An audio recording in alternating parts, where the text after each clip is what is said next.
You know what it's like, right? It's so easy to buy tons of new figures. However, finding the time to actually paint and finish them, well, that's another matter. So, today on Dragon's Teeth, I'm catching up with my fantasy figure painting.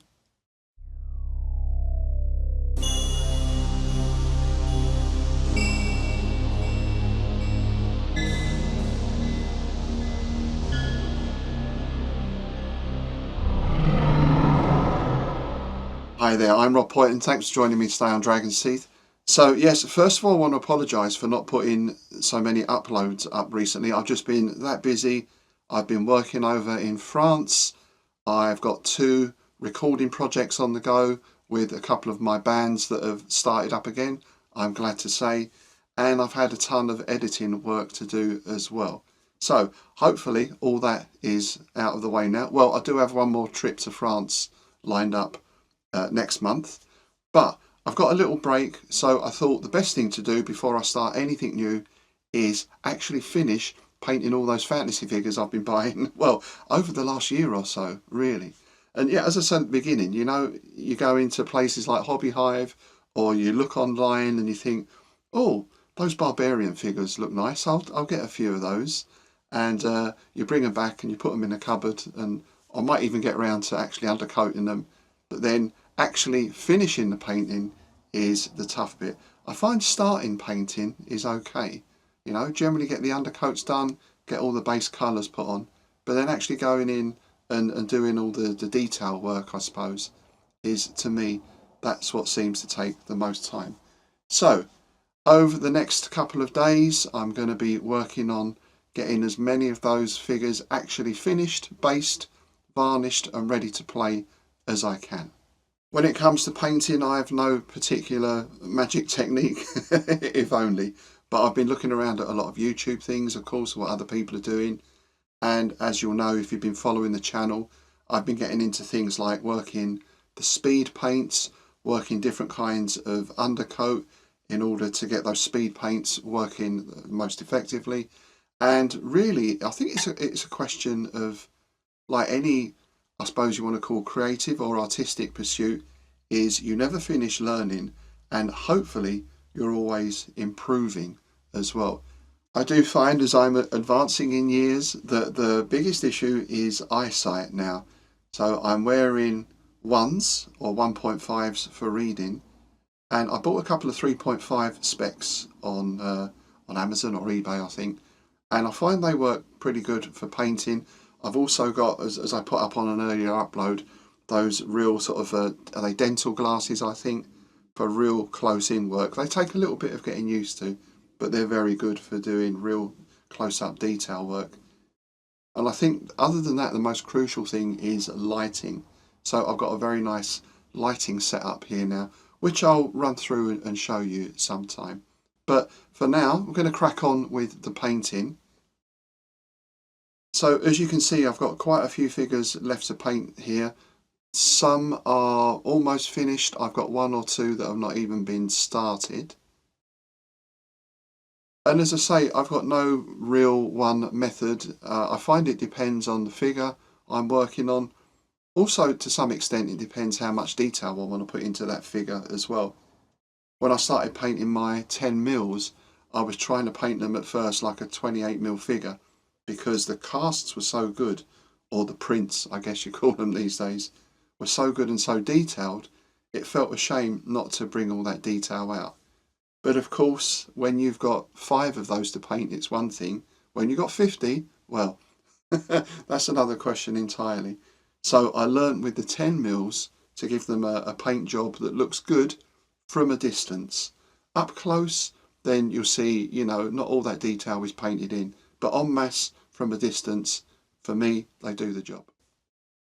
With 28 mil, of course, you've got much more scope to add in all that detail if you want to. So again, for me, it's a bit like the 10 mils. As long as they look good on the table, then I'm happy with that. I'm certainly under no illusions that they're going to be going in and winning painting competitions, for example. I just don't have the time or the skill to get that sort of result. So a reasonable level of detail, a nice wash, a bit of highlighting, dry brushing work perhaps, get the base finished, and they're ready to go. I'm getting more and more into using my army painters now. The speed paints I find very good, and just the normal paints as well. I think out of all the paints I've been using, these are the best quality. I've had some others, some Humbrol paints, particularly white and black, that seem to dry up quite quickly in the bottle. And I find when you squeeze them out, it's a bit like the tomato ketchup thing, right? You give the bottle a good shake, you give a tiny little squeeze, nothing happens, tiny little squeeze, nothing happens, another little squeeze, and half the bottle comes out in one go. I'm sort of getting that a bit with the Humbrol paints. The army painters are much easier to work with, they go on much more smoothly, and the speed paints, of course, as the name suggests, really do save a lot of time. I've got one or two other new things in the shed I just want to show you as well. The first is this cabinet. This popped up on the local Facebook page. Some people were having a clear out of their house, and I got this for 15 quid. It's actually got lights in the back as well, but I've not bothered to plug those in. But this is great for now storing all my figures, because with this glass fronted cabinet, it keeps them dust free. It prevents them being sort of jostled or knocked off the shelf or anything like that. So I've got all my figures and some terrain pieces in the top. You can see here I've still got some other figures to paint. These are my Cthulhu cultists, I think. Well, they can wait. But my 10 mils are in here. My 28 mils, as I said, some scenery and terrain. And in the bottom, I've got all my cases full of my 28mm wargaming figures as well. One day, I'll go through all those and sort them out, maybe give some of those a bit of a repaint. As well as that, I've moved in this old chest of drawers from my upstairs office. I've had a bit of a shift around there as well. And again, this is great because whereas before I've had stuff on the shelf, all my powders and basing materials and all the rest of it, now I can put those in these drawers, so everything is tucked away nice and neat and tidy, but I know instantly where to get it. Well, that's the plan, at least. So yeah, this is all for the upcoming Fantasy Skirmish game, and as you may have seen elsewhere on the channel, Ove has been running a mini campaign with the Fistful of Lead Reloaded rules, so a Western setting, and I've been looking at that and seeing how that plays and getting some ideas. There's one thing that Ove used that I did sort of have a kind of idea of doing, but having seen how he's done it, I'm definitely going to use this. Each player is going to be represented by a command figure on the board, and they're going to have 4 or 5 followers as well. And what Ove did was give each player a sheet that had a photograph of the figure and then all the relevant stats underneath. So I'll definitely be taking that idea for the fantasy game. It makes your figures and characters easy to identify. Then you can see the actual figure that you're using on the table, and all the stats and everything are all in one place. Then of course each player will get a list of aims and objectives as well, and of course I'll also do a quick reference sheet.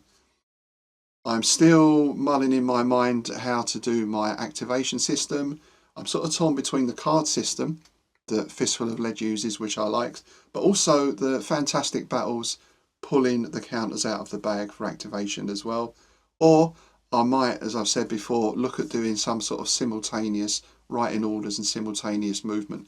I'm a bit worried that that might be a little bit too complex if we've got a lot of things going on at once. But you know, until you test these things out, you never know. So that's it for today really, just a quick catch up. I'll leave you with looking at some of those finished figures. I hope you enjoy them, and hopefully we'll see those in action soon. Once I've got those done, then the next thing is to get my haunted graveyard set up, all made and constructed and ready. The rules need a little bit of tweaking, but they're pretty much ready to go. So really I'm looking at early in the new year to get some test games running down at Bedford Gladiators. Okay, thanks for watching. As always, please do send in your comments. Please do like, share and subscribe if you haven't already. And I'll see you next time.